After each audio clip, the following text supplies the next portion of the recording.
Bien, como les decía, Nelson Castro, para hablar de su libro, que es este, Nelson Castro, dice Secreto de Estado, es un libro sobre la salud de la presidenta Cristina Kirchner, y de eso vamos a hablar esta noche.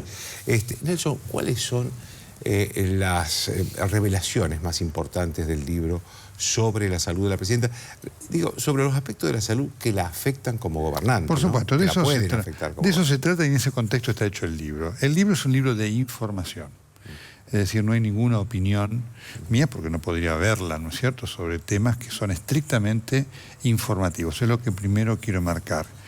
Quien lea el libro se va a encontrar con gran cantidad de nombres de los médicos que le han tratado a la presidenta de la República, algunos de los cuales, por supuesto... Eso es nuevo, porque por lo general había información sobre eso, pero los médicos no aparecían. Están los nombres y obviamente hay fuentes médicas que han hablado, algunas... lo han hecho pidiendo la reserva del nombre, yo lo he entendido que así es, y han hablado en el contexto de entender que el tema de la salud de un jefe de Estado es un tema de interés de Estado, de la gente, porque ellos han observado que efectivamente, como consecuencia de algunas de sus afecciones, la conducta de Cristina Fernández de Kirchner tuvo implicancias políticas. En este marco hay entre varios detalles que además tienen que ver con malos manejos de la unidad médica presidencial que le han perjudicado a la presidenta de la República, ¿no? La operación, manejo de la salud. Manejo de la salud. El tema del cáncer de tiroides es un tema realmente muy grave, que sucedió un error médico muy grave como consecuencia de criterios de manejo médico poco explicables, de poca consulta, de una situación de temor alrededor de la unidad médica presidencial en relación a la figura de Cristina Fernández de Kirchner, que la terminó perjudicando. Lo mismo que lo que ocurrió con el hematoma subdural cuando se diagnosticó aquella noche de octubre del 2013 en la Favaloro, donde, en el cráneo. Exactamente, en el cráneo, donde digamos, ella forzó un alta que no debió habérsele dado y que la puso en riesgo al día siguiente cuando se vio que tenía síntomas y que había que operarla lo antes posible. Y junto con eso está la confirmación de la bipolaridad de Cristina Fernández de Kirchner. Esto es algo sobre lo cual había trabajado Franco Lindner, ¿vos te acordás? En Noticias. Sí. Y él, por supuesto, como accedió al médico que se atribuyó su tratamiento, preservó su identidad, porque esto significaba un problema para ese médico. Siempre se había dicho que la que tenía la enfermedad... Son las dos. Era la hermana. Giselle tiene.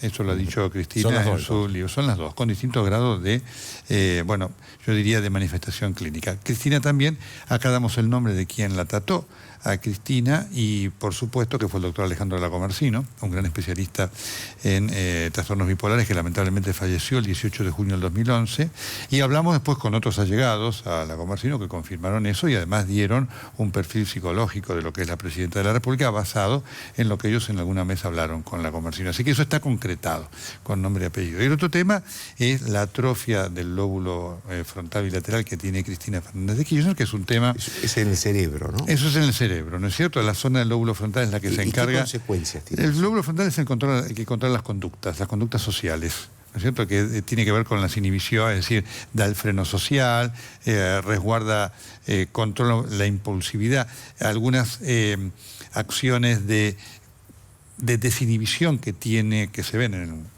la presidenta, tienen que ver con como esta... ella ha cambiado en los últimos años. Así es, con esta afección que genera dentro de los neurólogos que le han tratado a la presidenta de la República alguna controversia, algunos están más de acuerdo, otros están menos de acuerdo.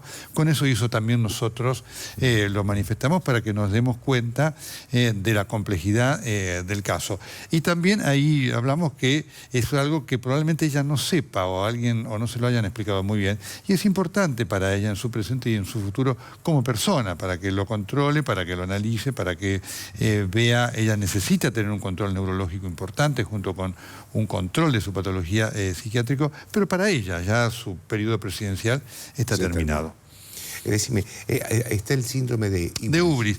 Las conductas, nosotros acá lo que ponemos es, reproducimos el diagnóstico de algunos de los médicos tratantes de Cristina, que coinciden... Ahora, ¿qué significa ese síndrome? Ahora lo explico. ¿Qué significa? Que las conductas de Cristina son el producto de 5, yo diría, afecciones. El síndrome de Ubris, la bipolaridad, la atrofia frontal, el narcisismo y el estrés. Todo eso termina por generar estas conductas, algunas de las cuales vemos públicamente, como el jueves pasado, y otras que han sufrido, y a vos te consta, ¿no es cierto? Y nosotros que hablamos con sus ministros, porque ellos también han sufrido estos vaivenes de conducta. Claro. ¿Qué significa el síndrome de Ubris? El síndrome de Ubris es una afección del poder que afecta a los poderosos de cualquier tipo, económico, gerentes de empresas, presidentes de empresas, sindicalistas, de cualquier tipo, ¿no es cierto? Y que le hace sentir a esa persona que esa persona es el centro del mundo. No hace falta que yo diga mucho para que entendamos cuánto tiene de esto Cristina, ¿no es cierto?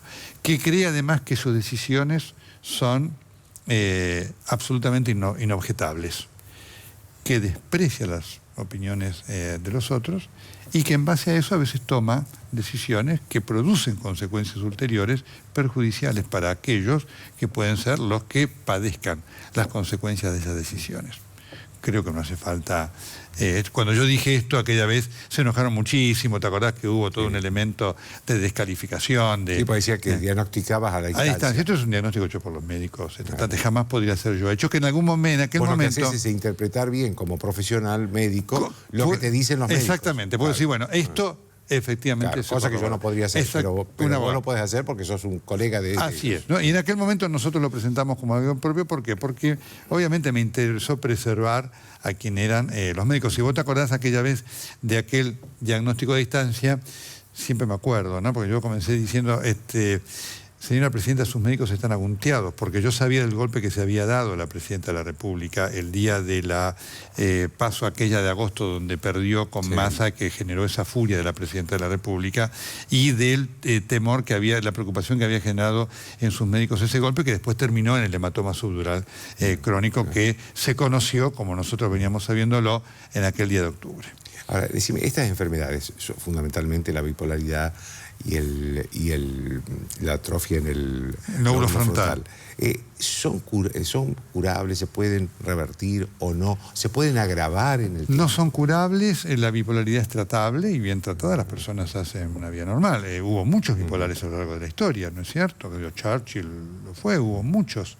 El tema es la necesidad del tratamiento. De hecho, cuando Cristina tuvo la operación por el hematoma subdural, a ella le dieron una medicación con muy buen criterio, quien era el neurólogo de aquel momento, el doctor Manes, le dio una medicación. Cuando una persona se opera de un hematoma subdural se le da un anticonvulsivante para proteger el cerebro, porque a veces vos cuando operas irritás la corteza del cerebro y eso puede producir convulsiones.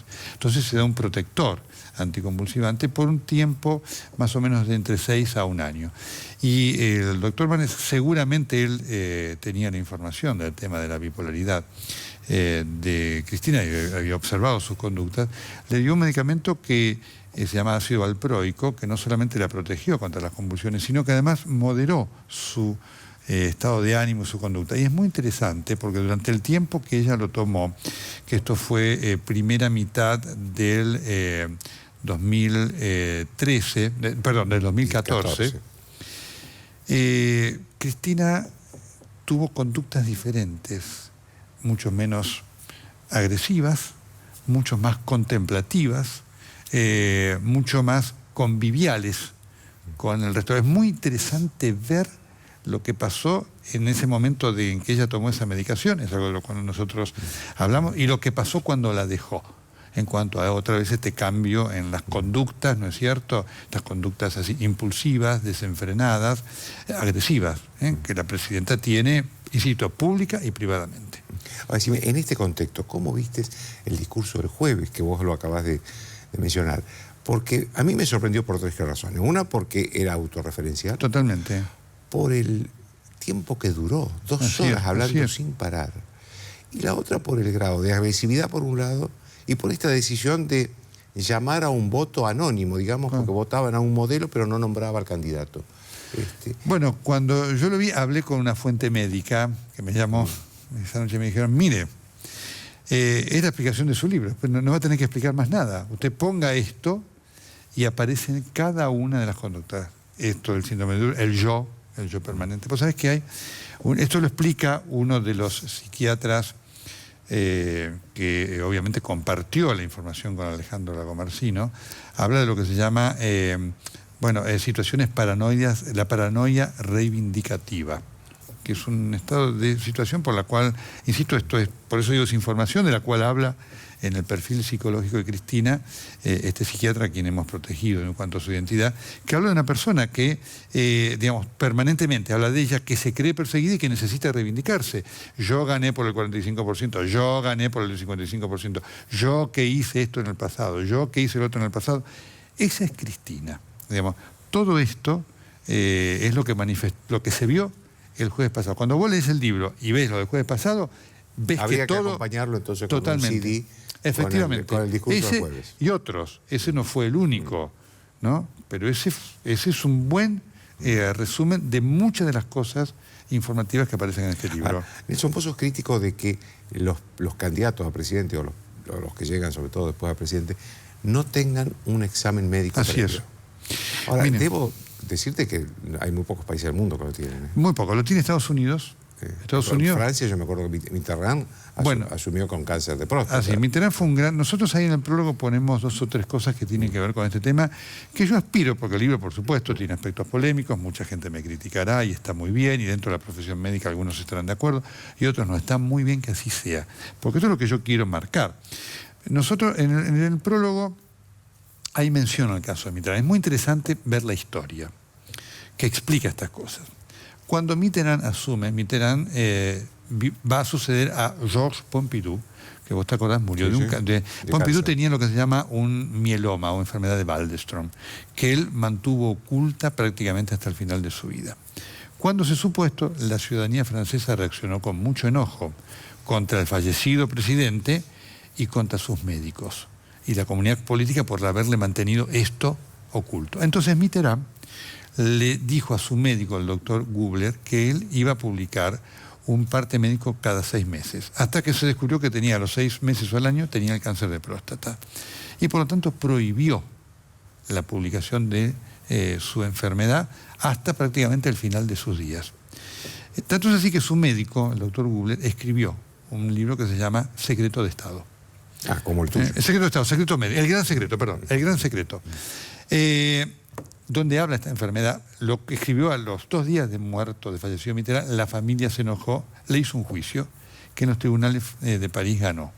Él apeló a la Corte Europea y la Corte Europea le dio la razón. Y dijo, el tema de la salud del presidente es una cuestión que por sus consecuencias sobre la sociedad va más allá del secreto médico. Lo mismo pasó con Churchill. Cuando Churchill fallece, su médico, Lord Moran, publica a los meses publica un libro casi espectacular. Casi un diario. Un diario. El diario que él tenía. Entonces eso genera algo muy interesante. La familia se enoja. Muchos allegados a Churchill se enojan hasta que empiezan a leer el libro.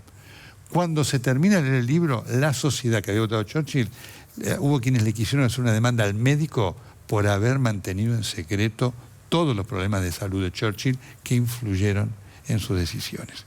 Por eso, esto es un elemento importante para contar. En los Estados Unidos, después del caso Dukakis, en la elección del 88, hay una obligación de los candidatos... Pero es muy nuevo, el 88. Totalmente. De dar un parte médico, tener toda la historia clínica de quién va a ser el candidato, hasta que, por supuesto, el candidato, una vez que es presidente, se hace cargo del cuidado.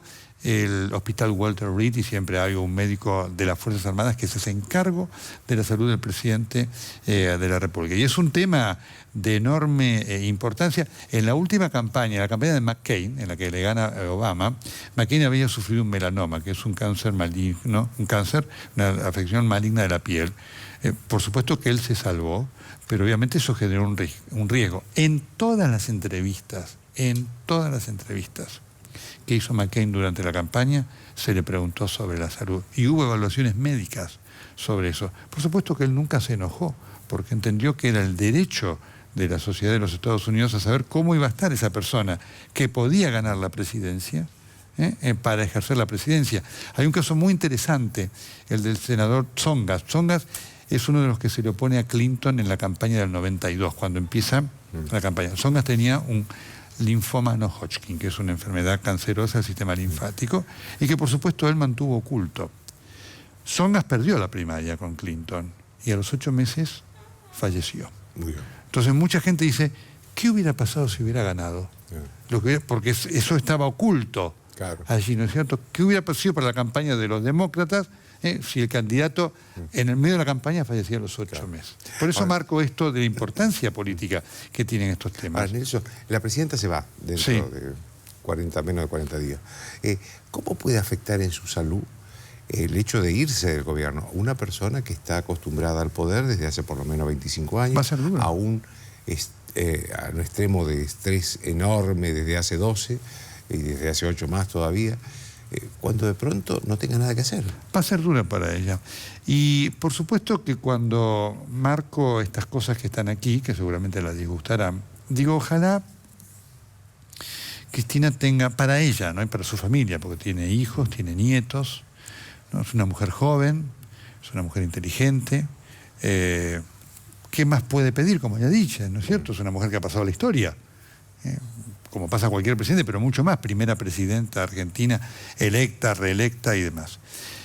Ojalá que ella pueda atender estas cosas, pueda darse cuenta que ella necesita ser tratada, que necesita ser controlada, que necesita estar bajo el cuidado de un psiquiatra de calidad, para que vea la evolución de su cuadro bipolar, que necesita hacer un control neurológico periódico con algunos de sus muy buenos neurólogos que ha tenido, fundamentalmente para cuidarse, porque de eso va a depender su calidad de vida, al margen de lo que por supuesto la va a impactar no estar en el poder. Para una persona como Cristina Fernández de Kirchner, el llano va a ser duro. Te quisiera hacer una última pregunta como periodista, no como escritor. No. ¿Qué te pareció esta campaña sucia, negativa, como que se desató en las últimas horas? Me pareció lamentable, Joaquín, y lo hablábamos recién también en el programa, ¿no? Porque la verdad que llevar a cada vez que el país va al pasado, el pasado de los argentinos, Joaquín, es sinónimo, para los argentinos es sinónimo de fracaso y de división. Necesitamos ir al futuro. Que alguien hable del futuro. En estos 10 días se ha hablado todo de pasado. Nadie va a votar, muy pocos votarán en cuanto al pasado, ni los kirchneristas votarán en base al pasado, porque votarán en cuanto a las cosas que ellos vieron de su gobierno en estos años. Es una verdadera desgracia de la Argentina, no porque al pasado haya que olvidarlo, al pasado hay que recordarlo, pero sí, para alejar, no vivir atado a él, claro, para vivir al futuro. Ahora, si el tema del pasado es recordarlo para quedarnos atados a él, nos quedamos sin futuro. Y esta es una de las críticas que yo más fuerte le hago al kirchnerismo. El kirchnerismo que tuvo aciertos en el gobierno. Claro que sí, vos y yo y tantos otros que somos críticos lo señalamos. Como somos críticos y lo seremos si Macri gana, porque nuestro trabajo es evaluar. Es ser críticos del Totalmente. poder. El kirchnerismo ha tenido cosas positivas, pero ha dilapidado una oportunidad enorme, precisamente por ahondar en ese pasado que nos divide y no llevarnos a un futuro que nos una. Gracias, Nelson. A vos, Joaquín, gracias por el libro. Gracias por tu generosidad. Maravillosamente. Gracias, muy amable. Una pausa.